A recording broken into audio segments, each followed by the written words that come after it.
Many people are facing and going through many challenges these days. But why and how to give thanks sa kabila ng lahat? Si Job, alam natin na kasaysayan niya, napakayaman niya, maraming mga anak, masaya, living a nearly perfect life, and very, very godly. Pero dumaan sa pagsubok na napakatindi. At sabi niya, Job 1:21, naked I came from my mother's womb, and naked I will depart. The Lord gave, and the Lord has taken away. May the name of the Lord be praised. Kaya hanggang ngayon, pinag-uusapan pa natin itong si Job kasi napakaganda niyang halimbawa sa isang mananampalataya na nanalig sa Diyos ng walang hanggan, walang patakaran at walang sukat at walang limitasyon. Natanggal ang lahat ng kanyang mga pagpapala, namatayan pa siya ng lahat ng kanyang mga anak, naubos ang kanyang kayamanan, nabalot pa ang kanyang katawan ng sakit, tapos tino-torture siya ng wife niya. Sabi ng wife niya, why don't you curse God and die? Pero sabi niya, hubad akong dumating dito sa mundo nung ipanganak ako, hubad din akong aalis, wala rin akong dadalhin. So, lahat ng tinamasa ko sa buhay, lahat ng aking na-enjoy, pahiram lang ng Diyos. At ngayong binawi niya, siya ang nagbigay, siya ang bumawi. Purihin ang Diyos. Purihin ang Panginoon. What an attitude! Halatang-halata na hindi siya masyadong na-attach sa mga ipinahiram sa kanya ng Diyos. Kaya nung binawi, bagamat masakit, syempre, malungkot, pero hindi yun ikinagiba ng kanyang pagkatao, ng kanyang espiritu. Nakatayo pa rin siya sa pananalig, bagamat natural na may dinaramdam. Nasaktan ang kanyang kalooban, pero hindi nawala ang pagtitiwala niya sa Diyos. How can we give thanks? Why should we give thanks sa kabila ng lahat ng nadaranasan ng marami sa ating paligid? Give thanks because it is God who gives and God who takes away. Kung ang Panginoon na nagbigay, ang Panginoon din ang bumawi, alam niya ang ginagawa niya. Nagbigay siya para maging mabuti siya sa atin at pati sa kanyang pagbawi, kabutihan pa rin yun. Hindi lang natin laging kita, hindi lang natin laging naunawa, pero hindi naman gagawa ang Diyos na ikakasama natin. Hindi naman siya gagawa ng sasadyain niyang mapahamak tayo o tayo yung magdusa. Laging para sa ikabubuti natin, bagamat kumisan, hindi laging agad-agad na intindihan natin na yung pala ay blessing. Pagka Diyos ang may gawa, it could not be wrong. It could only be right. It could only be for the best, even better, or for the good. It could only be necessary even. Sometimes it is not the most comfortable. Sometimes ang dealing ng Panginoon sa atin ay hindi yung pinakamasaya para sa atin, hindi pinakamasarap, pero at the very least, yun ang necessary. Yun ang hinihingi ng pagkakataon at siguradong mayroong dahilan. Kaya nga nung sinasabihan si Job ng kanyang asawa na, ba't di mo na lang sumpayin ng Diyos at mamatay ka na dyan? Total, ang dami-dami nang nawala sa buhay natin. Sabi niya sa Job 2:10, he replied, you are talking like a foolish woman. Shall we accept good from God and not trouble? In all this, Job did not sin in what he said. Give thanks because God has a plan for everyone, for you and for your family. Jeremiah 29:11, for I know the plans I have for you, declares the Lord, plans to prosper you and not to harm you, plans to give you hope and a future. May plano ang Diyos. Hindi alatsamba. Hindi siya nagpapabaya. Lagi siyang nakabantay. Alam niya ang nangyayari at alam niya kung anong dapat gawin ngayon para yung plano niya para sa kinabukasan ay maganap. God knows that plan. That plan is to prosper and not to harm you, to give you hope and a future, and all of us. That plan could even be to protect you from calamity that is unseen by you for now. Tulad ni Balaam, Balaam was being saved from going ahead to commit a grave mistake. He was being saved to go ahead to harm and to death. Pero sa biglang tingin, hindi niya yun naintindihan. Alam natin yung kasaysayan. Si Balaam nakasakay siya sa kanyang donkey. Pupunta siya sa pupuntahan niyang ayaw siyang papuntahin ng Diyos. Hinarang siya ng anghel ng Diyos na mayroong hawak na tabak at tatagayin siya. Pero yung donkey lang ang nakakakita doon sa anghel. Umiwas yung donkey hanggang tumama pa sa mga bato at pader yung mga paa at tuhod at binti nitong si Balaam. Nagalit siya sa donkey, hinahampas-hampas niya. Ang hindi niya alam, inililigtas pala siya na mabangga yung anghel na may hawak na tabak. Finally, binigyan ng Panginoon itong si Balaam ng kakayahang makita yung anghel, na yung donkey, nakita na niya. Nauna pa yung donkey. At nakita niyang tama pala yung donkey na iniiwas siyang matuloy. Ganyan din tayo sa buhay. Iniiwas tayo ng Panginoon sa mga panganib, kaya may mga donkey na nagiging protector natin, na sa biglang tingin parang hindi proteksyon, akala natin, kalaban natin. May mga kabiguan na hindi tayo natutuloy sa ating mga plano, pero yung pala, pag nagtuloy tayo doon, may kapahamakan doon. Magtiwala sa Diyos. Bakit? Kasi mahal niya tayo. Kasi alam niya. Kasi makapangyarihan siya. So, pag siya ang may bigay, pag siya ang bumawi, siya ang may kagagawan, this is all for the better and for the best. Ito ay para sa ikabubuti ng lahat ng sangkot. Huwag tayong maging short-sighted at huwag tayong magtiwala sa mabilis lang nating makita maunawa. Maraming hiwaga ang buhay. Isaiah 57:1-2. No one understands that the righteous are taken away to be spared from evil. Kahit nga ang pagpunta sa kabilang buhay, ang pag-uwi sa langit sa Diyos, yung tinatawag ng iba na pagkamatay, kahit yan ay may pagpapala sa mga tunay na minamahal ng Diyos. Kasi meron palang mga kinukuha siya para iligtas sa higit lalong mahirap na kalamidad. At dahil ang pagbawi naman sa ating hininga, ang pagbawi sa ating buhay ay hindi naman kamatayan ng kahulugan, tayo uuwi sa ating Diyos. Tayo pupunta sa ating Ama. So hindi yun talaga disadvantage.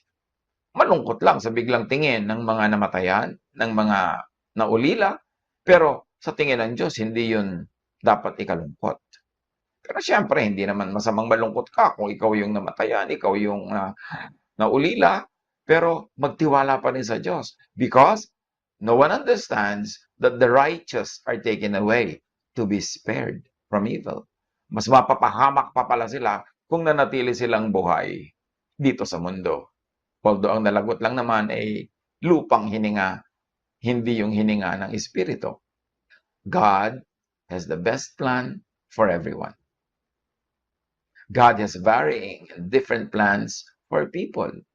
Some are taken away to be blessed in a different way.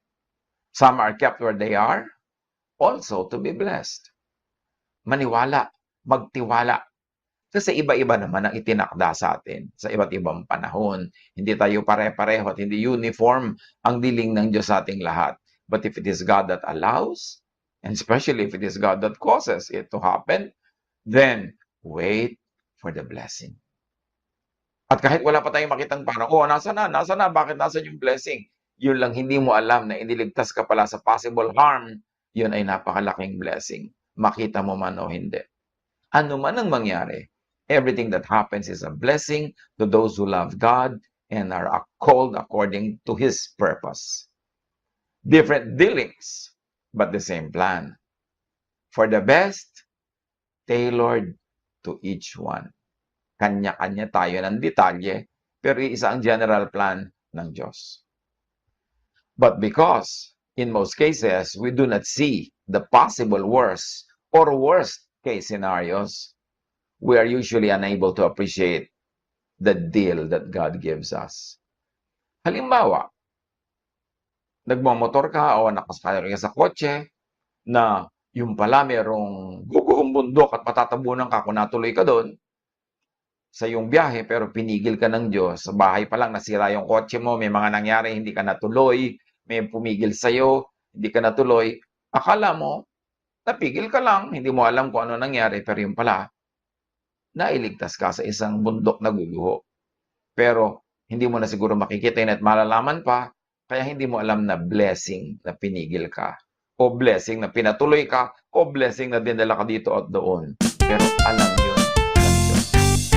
Kung alam lang natin kung saan at paano pala pala tayo iniaadya ng Diyos araw-araw, mas magiging appreciative tayo sa kanyang mga pag-iingat. Being taken from point A to point B is not judgment or punishment. It is salvation from greater but unseen calamity. It is the next step in the journey. And note also, being kept at point A is also a movement to point A2. Kahit nandiyan ka, may movement pa rin yan. May nangyayari pa rin. Romans 8:28, for we know that in all things, God works for the good of those who love Him, who have been called according to His purpose. So give thanks because any and every situation is made by God. Do not moralize every situation. Kasi may mga situation na hindi talaga reward, hindi siya punishment, hindi liligtas lang tayo. O kaya ay meron lang na step na dapat maganap only after this step is taken. Ecclesiastes 7:14, when times are good, be happy. But when times are bad, consider this. God has made the one as well as the other. Therefore, no one can discover anything about their future. So, pag daw maganda ang mga pangyayari, magsaya. Pero sa pagtingin mo hindi maganda, isipin mo yan. Diyos din ang may gawa niyan. Ginagawa niya pareho yan.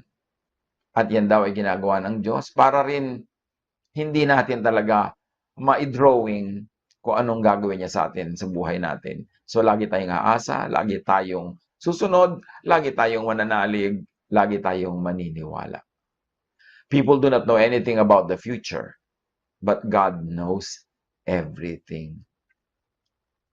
Alam ng Diyos. Gawin natin comfort sa ating mga sarili na alam ng Diyos ang nangyayari. Alam niya ang hahantungan ng lahat. At tayo, parang mga tao sa chessboard na siya yung naglalaro, inilalagay niya tayo sa mga tamang mga lugar para sa ating ikabubuti. People do not know anything about the future, but God knows everything. Any and every timing is God's. So do not moralize every season or weather. Yung panahon na may employ ka, panahon na tapos ang employment, do not always relate it to bad or good. Nangyayari talaga yan. Everything happens. Ecclesiastes 3:1-3, there is a time for everything. There is a season for every activity under the heavens. A time to plant and a time to uproot. A time to tear down and a time to build. At kung i-extend natin yan, merong time na darating tayo sa isang lugar na meron tayong trabaho at merong time naman na mawawala na tayo doon at ilalagay na tayo ng Diyos sa ibang lugar naman.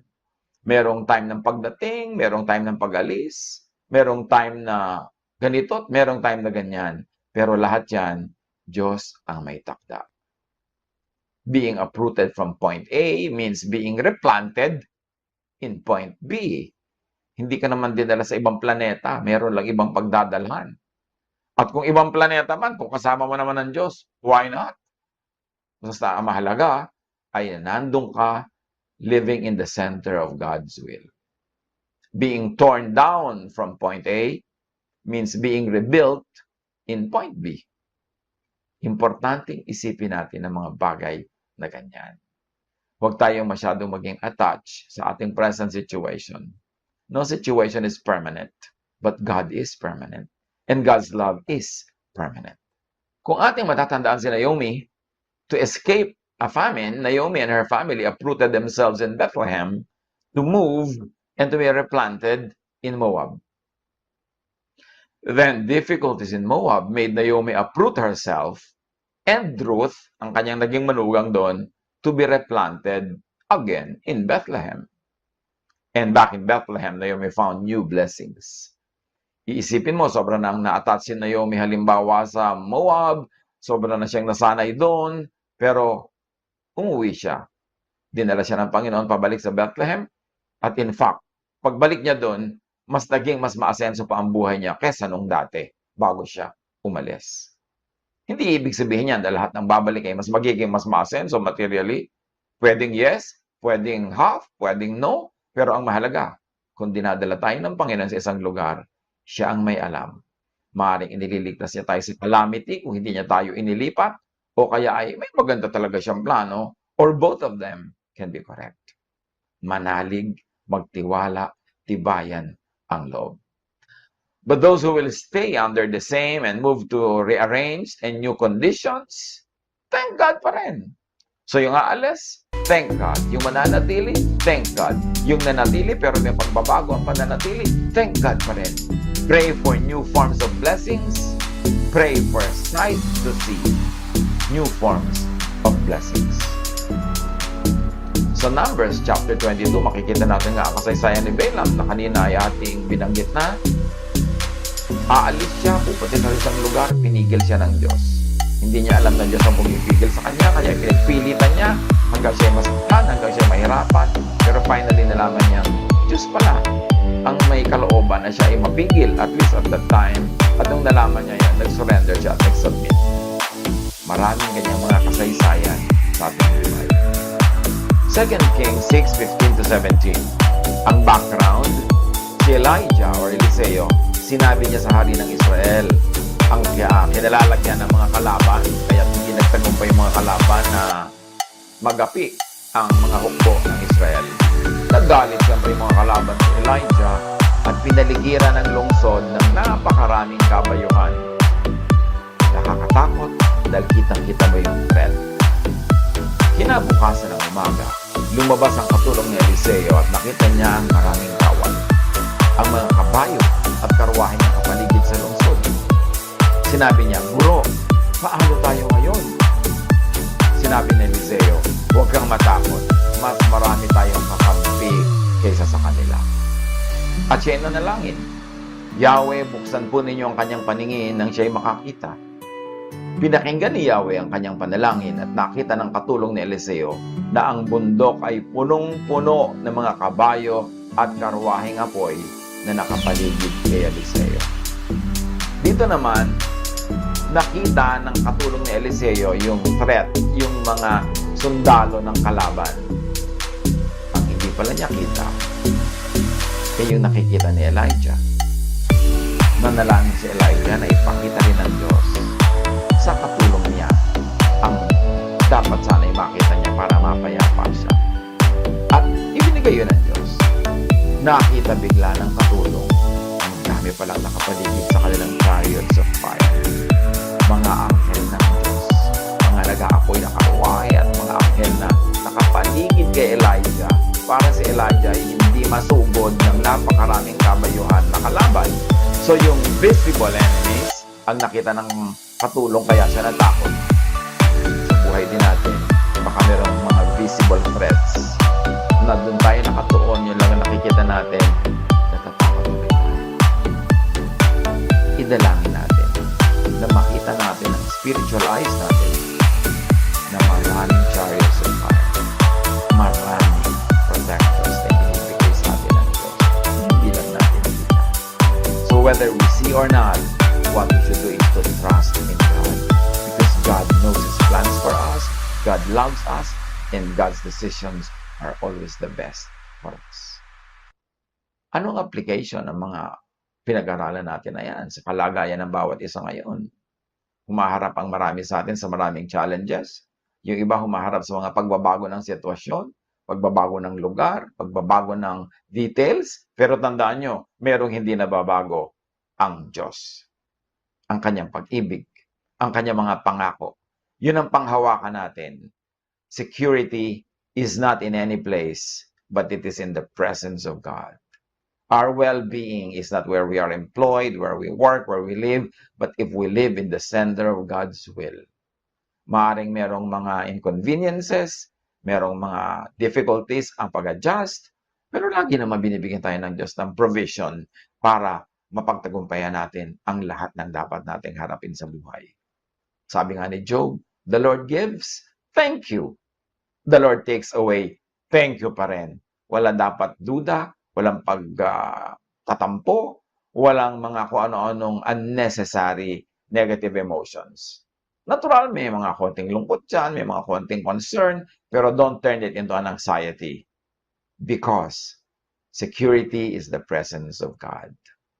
It is living in the center of God's will. Mabuhay tayo ng merong pag-asa, merong tibay ng loob, merong hinahangad na darating na future. We don't know what the future holds, as we always say, but we know who holds the future. It is God. Magtiwala, magtagumpay, at magdiwang tayo anuman ang kalagayan natin sa buhay. Ang Diyos ay nasa lahat ng dako. Sa Kanya tayo umasa, sa Kanya tayo sumandal. Mabuhay ang Diyos!